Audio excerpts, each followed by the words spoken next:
କିଛି ଦିନ ଅନ୍ତେ ସେଇ ଅଦିତି କୁମାର ବାହାର ହୋଇଲେ ଯିବା ପାଇଁ ବଲିପୁର। ଲାବଣ୍ୟ ମୂରତି ପ୍ରଭୁ ଜଗଜନମୟୀ ବାମନ ସ୍ୱରୂପ ସ୍କନ୍ଧେ ପଇତା ସଭାଇ। ହସ୍ତରେ ଧରିଅଛନ୍ତି ତାଳପତ୍ର ଛତା କପୋଳେ ରାଜଇ ଜଗତ ବସୁର ଚିତା।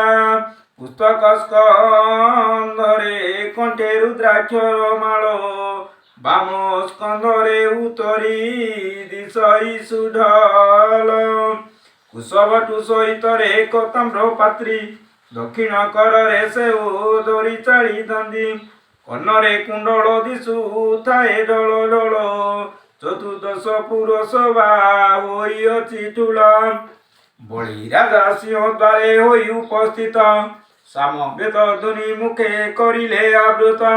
ସେ ବେଦନାଦରେ ପୁର ହେଲା କମ୍ପମାନ ଶୁଷ୍କ କାଷ୍ଠରେ ସଂସାର ହୋଇଲା ଜୀବନ। ପଶୁ ପକ୍ଷୀ ମାନେ ଶୁଣି ସ୍ତବ୍ଧ ହୋଇଲେ ସାଗର ଜଳ ନର୍ତ୍ତନ କଳା ତାଳେ ତାଳେ। ଏହି କାଳେ ବଳି ରାଜା ଥିଲେ ଭୋଜନରେ ଗହ ଗହ ନାଦ ଯଉଁ ଶୁଣିଲେ କର୍ଣ୍ଣରେ। ବୋଇଲେ ବଡ଼ ସୌଭାଗ୍ୟ ମୋହର ଅଟଇ ଏତେ ଦିନ ପରେ ଆଜି ନିସ୍ତାର ହେଲଇଁ। ଜୀବନେ ଅସଂଖ୍ୟ ବିପ୍ରେ ଦାନ ଦେଇଅଛି ଏଡ଼େ ସୁଲଳିତ କଣ୍ଠ କାରଣ ଶୁଣିଛି।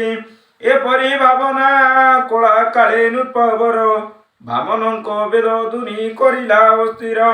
ଭୋଜନ ଉପରେ ସ୍ଥିରେ ବସି ନ ପାରିଣ ବାହାର ହୋଇଲେ ଠା ତେଜି ତତକ୍ଷଣ।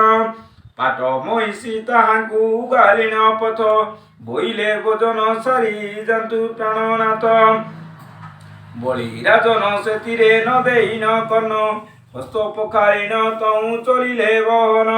ସିଂହ ଦ୍ୱାରେ ପ୍ରବେଶିଣ ଦେଖିଲେ ନୃପତି ଛୋଟିଆ ବ୍ରାହ୍ମଣ ଏକ ଗାୟନ କରନ୍ତି। ତାହାଙ୍କ ପୂର୍ବ ଠାଣି ଜନମନ ମୋହି ଧୀରେ ଧୀରେ ସନ୍ନିଧକୁ ଗଳେ ବଳି ରାଏ।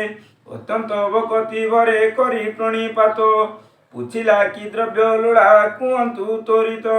ଯେଉଁ ପଦାର୍ଥରେ ହେବ ତବ ମନ ତୃପ୍ତି ଆଦେଶ ମାତ୍ରକେ ଆଣି ଦେବଇ ଝଟତି। ବାମନ ବୋଇଲେ ରାଜା ଶୁଣ ଆମ୍ବଗିର ତୁମ୍ଭେ ଶ୍ରେଷ୍ଠ ଦାନୀ ବୋଲି କମ୍ପେ ତିନି ପୁର। ଭୂମି ଦାନ ସହିତରେ ସ୍ୱର୍ଣ୍ଣ ଦାବିମାନ ଯେ ଯାହା ଚାହିଁଛ ଅର୍ପିଅଛ ଦୈତ୍ୟ ରାଣ। ଏହି ଦାନରେ ଯେତେକ ଧର୍ମ ହେଉଅଛି ସମୟରେ କାଳେ ପାର ଇନ୍ଦ୍ର ପଦ ହୋଇଛି। ତାହା ଅନ୍ତର ମଧ୍ୟରେ ଚିନ୍ତି ସୁନା ଶିର ଦେବଗଣଙ୍କ ସହିତେ ଭୟରେ ଅସ୍ଥିର। ସବୁଠୁ ଅଧିକ ଧର୍ମ କରୁଛ ଅର୍ଜନ ଉଦାର୍ଥୀ ମାନଙ୍କୁ ଦିଅ ଯେଉଁ ଅନ୍ନଦାନ। ସକଳ ଦାନର ମଧ୍ୟ ଅନ୍ନଦାନ ସାର ଏଥିରେ ମହା ନିର୍ମାଣ ମୁକ୍ତେ ମିଳେ ବୀର। ଯେତେ ଦାନୀ ଜନ୍ମିଛନ୍ତି ଏ ମରତପୁରେ ତୁମ୍ଭେ ଶ୍ରେଷ୍ଠ ବୋଳାଇଛ ତାହାଙ୍କ ମଧ୍ୟରେ। ଏହି କୀରତି ସଭିଙ୍କ ମୁଖରୁ ଶୁଣିନ ତବ ନିକଟକୁ ଧାଇଁ ଆସିଛୁ ରାଜନ। ବ୍ରାହ୍ମଣ କୁଲେ ସମ୍ଭୂତ ଆମ୍ବର ହଟଇ ଦାନ ଗ୍ରହଣ କରିବା ପୂର୍ବରୁ ଅଛଇ। ବାପା ଅଜା ମାନଙ୍କ ପ୍ରଥା ଅଟେ ବୋଲି ଆମ୍ଭେ ତବ ସନ୍ନିଧକୁ ଆସିଅଛୁ ଚାଳେ।